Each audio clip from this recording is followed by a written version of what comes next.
In this video, you'll learn how to deposit on Binance using the P2P section. This process allows you to buy cryptocurrencies directly from other users. By following the steps outlined, you will successfully complete your deposit. Begin by navigating to the Binance website and signing into your account. Once you are logged in, locate the P2P trading option, which can usually be found on the homepage or in the main menu. Selecting this option will take you to the P2P trading interface. Here, you will need to choose your local currency and preferred payment method. It is essential to review the available sellers carefully, as their ratings and completion rates can indicate their reliability.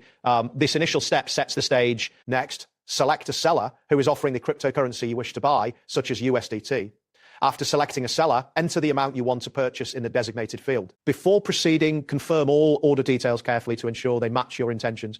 It is crucial to follow the seller's payment instructions precisely. Make the payment only through the agreed upon method, and if required, be prepared to upload proof of payment. Completing this step effectively executes your purchase. After making the payment, you will need to wait for the seller to confirm that they have received your payment.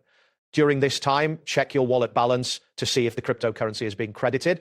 It is important to release the payment confirmation only after you have received the crypto in your wallet. Make sure to save the transaction chat records for your reference.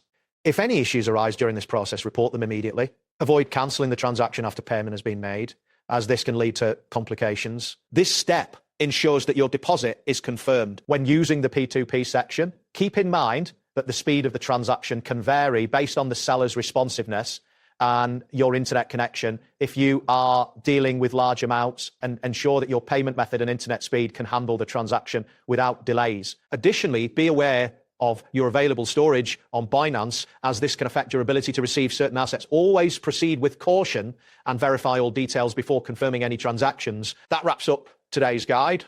Thanks for watching, and catch you in the next tutorial.